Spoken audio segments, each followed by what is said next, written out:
Luna stood at the entrance of Forrester Creations with a single object in her hand, one that would shift the foundation of the city's most powerful families in a matter of minutes. It was a pregnancy test. Positive. Undeniable. She hadn't even said a word yet, but the second the media caught a glimpse of that tiny white plastic stick in her hand, everything exploded. Flashbulbs. Paparazzi shouting her name. Reporters screaming questions. Is it true? Is it Will's baby? Are the Spencers involved? Within hours, the image was everywhere. Luna, stone-faced, holding what appeared to be irrefutable proof of a pregnancy. The internet didn't wait for details. Speculation became scripture. Rumor transformed into reality. And the name on everyone's lips was Will Spencer. Inside Spencer Publications, chaos followed the image like smoke after fire. Will stormed into his father's office with shaking hands and fury in his voice. She went public. She didn't even talk to me first.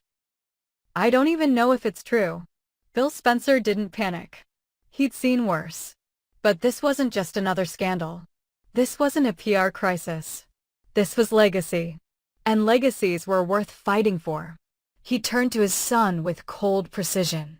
You're not going to say a word. You're not going to post. You're not going to respond. We're going to handle this like Spencer's. Will shot back, you mean with lawyers and threats? I mean with facts, Bill said. If she's pregnant, and that's still an if, I want a full paternity process. Not a single clinic. Not a backroom doctor. We're going to do this my way. 3 independent laboratories. Triple-blind samples. Each drawn and secured under third-party observation. Chain of custody. No room for tampering. If this baby is a Spencer, we'll own it. If not, she'll never see the inside of this building again. But Will wasn't the only one under the spotlight. As the story broke wider, shockwaves hit every corner of Los Angeles. At Forrester, Hope Logan watched the coverage with dread. She had always tried to stay above the noise. But Luna's announcement threatened more than just Will. It dragged the entire Forrester-Spencer alliance into dangerous waters. Liam, ever cautious, demanded immediate PR containment. We don't take sides. Not until we know the truth. But we prepare for fallout either way. Carter Walton, the legal backbone of Forrester, didn't need convincing. This isn't just a personal issue anymore.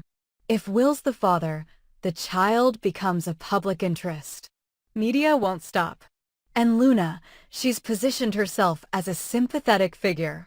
If we don't move carefully, this could cost us more than reputations. Meanwhile, in a quiet part of the hospital, Dr. Lee Finnegan reviewed the news with a clenched jaw. She knew Luna better than most. She knew her past. And she knew how delicate the situation had become. But the last thing she expected was to see Sheila Carter walk into her office uninvited. She's not ready for this, Sheila said without preamble. She's not strong enough to handle the storm that's coming. And if the Spencers dig deep enough, they'll find more than just paternity results. They'll find history. And cover-ups. And you. Lee's expression didn't flicker. Is that a threat? No, Sheila said, with a smile that chilled. It's a reminder. You covered for her before. You faked things. Now it's coming back. And if Bill Spencer gets his hands on everything, he'll burn the whole house down. But it wasn't just Bill's suspicion that was dangerous. It was his reach. By the next morning, legal motions had already been filed. Bill had dispatched his team to the hospital where Luna had been tested. They didn't arrive with polite questions. They arrived with court orders. A writ of preservation, demanding the hospital preserve all blood, tissue, and test samples associated with Luna's pregnancy. Not just recent labs. Everything, dating back weeks. The staff was stunned. The request was surgical, aggressive, and legally airtight. Bill Spencer wasn't waiting for truth. He was building a case. When Luna was informed, she was silent for several seconds.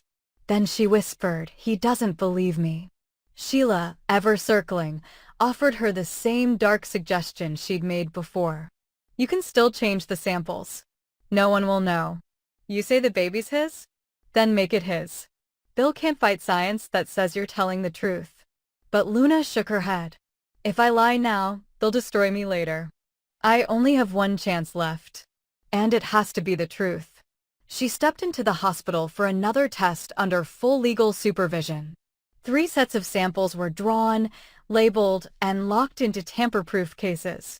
The entire process was filmed and signed by 6 witnesses. A forensic chain of custody was logged into the court.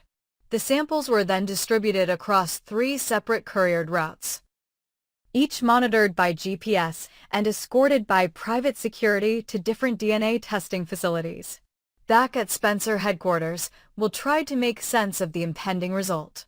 If it was true, if the child was his, then his life would be changed forever. The family business, the press, the pressure, the expectations. Everything would shift. And he wasn't ready. Meanwhile, Electra, watching silently from the sidelines, began preparing her own move. The betrayal still cut deep, but the opportunity was clear. If the child was Will's, Electra would never forgive him. But if it wasn't, if Luna had used the pregnancy to manipulate her way into the Spencer dynasty, Electra would see to it that Luna's name was burned from every public platform available. At the Forrester estate, the ripple effect finally reached Rich. One glance at the coverage and he recognized the danger. Not the pregnancy itself, but the possibility that another paternity scandal, tangled in corporate alliances, would pull his family name back into the media meat grinder. He made a quiet call to a trusted associate, an old contact in hospital logistics, and made a request. Nothing direct. Nothing traceable. But if anything questionable came through Forrester-linked labs, he wanted to know. And so, 2 days after the final samples were shipped, an anonymous figure in a hooded coat and gloves stood at the cliffs overlooking the Pacific. In one hand was a vial identical in shape and labeling to those used in clinical DNA collections. The figure glanced once behind them, then without hesitation tossed the vial into the ocean. It spun once in the air, caught the light of the dying sun, then vanished into the deep. The figure turned. On their hand, a ring. Large. Gold. A crest unmistakable to anyone in Los Angeles high society. The Forrester F. The war had begun.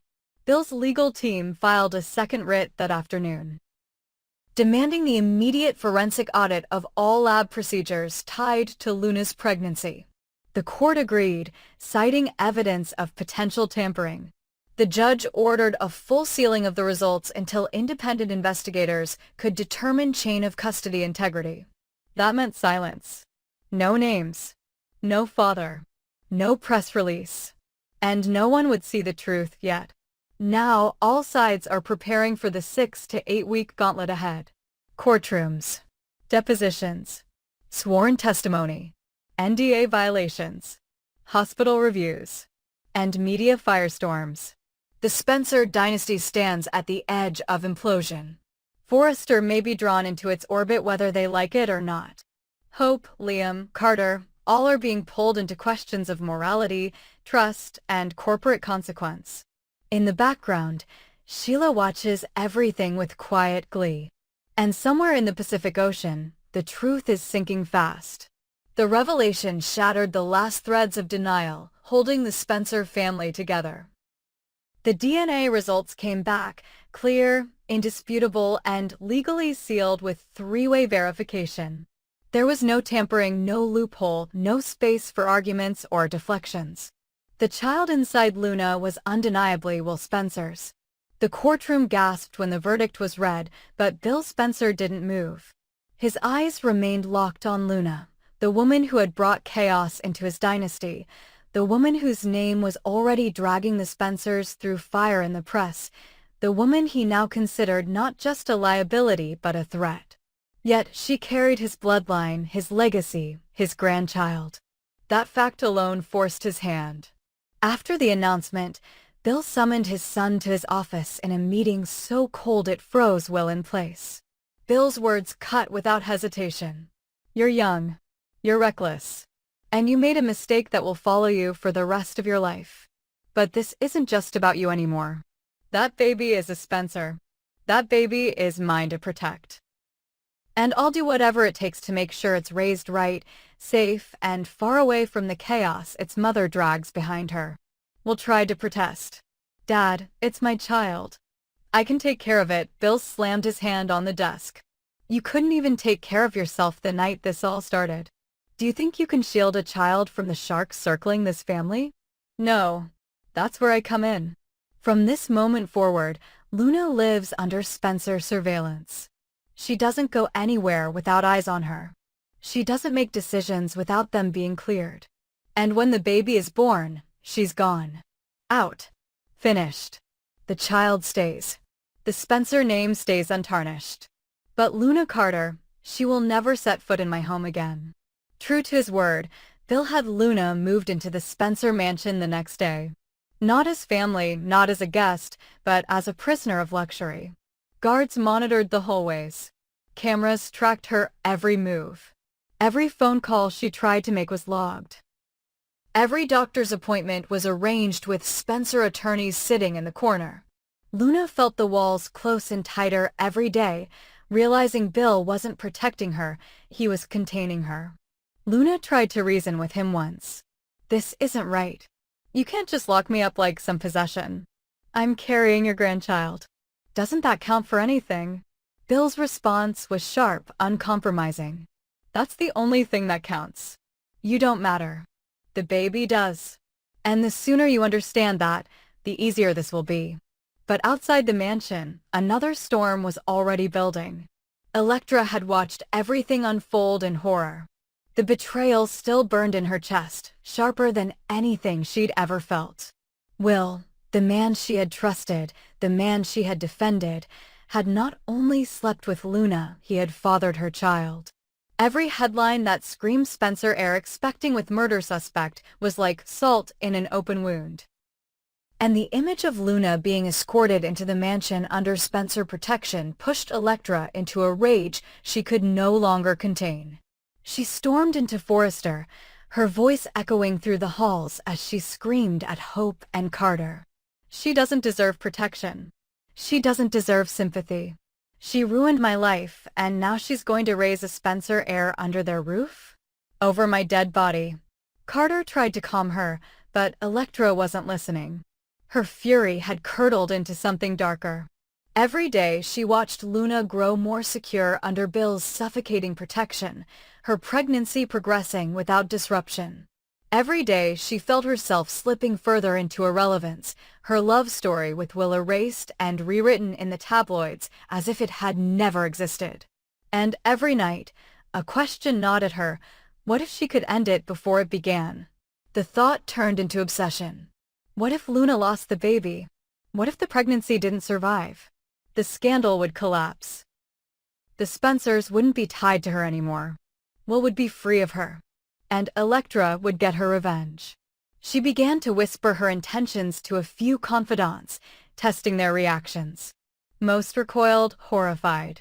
But one, an embittered former Spencer employee fired by Bill himself, leaned closer. You're not wrong. She doesn't deserve that child. And if Bill's too blind to see it, maybe someone else has to do what he won't. The alliance formed quickly, dangerously. Electra knew she couldn't reach Luna in the mansion with guards everywhere. But doctors' visits, wellness checkups, supervised outings, they were all opportunities. And accidents happened every day in Los Angeles. A slip down a staircase. A car braking too late. A glass of something laced with just enough to harm. Back inside the mansion, Will's own torment deepened. He visited Luna daily, not out of love but duty, and each time he looked at her, he felt the walls closing in tighter. He was trapped between his father's control and Luna's looming pregnancy. He knew Electra was gone, lost to him forever, but he didn't know just how far her fury would take her. Bill, meanwhile, prepared his next move. He filed papers in court that shocked even his closest allies, a preemptive custody petition, declaring that once the baby was born, he would seek full guardianship on behalf of the Spencer family. His lawyers argued Luna was unstable, untrustworthy, a danger to the child. They cited her past, her alleged manipulations, even her current living arrangement under supervision as proof she was unfit to parent. Judges rarely approved such requests before birth, but Bill Spencer's influence carried weight. The petition was filed and the countdown began. As Luna's pregnancy entered its second trimester, the tension was unbearable. Sheila whispered through the cracks of Bill's fortress, trying to convince Luna to take control, to expose the Spencers, to fight back before she lost everything. Lee battled her own demons, her medical oath warring with her personal rage at how far the situation had spiraled. And all the while, Electra plotted from the shadows, her eyes fixed on one outcome, Luna losing the baby. The cliffhanger arrived one stormy night. Luna, escorted back from a late prenatal appointment, was walking up the marble stairs of the Spencer mansion when the driver slipped her a folded piece of paper. She opened it cautiously, her breath catching as she read the scrawled words, "You won't carry this baby to term." The paper fell from her hands. The guards swarmed her instantly. But outside, somewhere in the rain-slick streets, Electra watched from the shadows, her face lit with a wild, furious fire. The war for the Spencer heir had begun. And this time, it wasn't just about power, reputation, or money. It was about survival.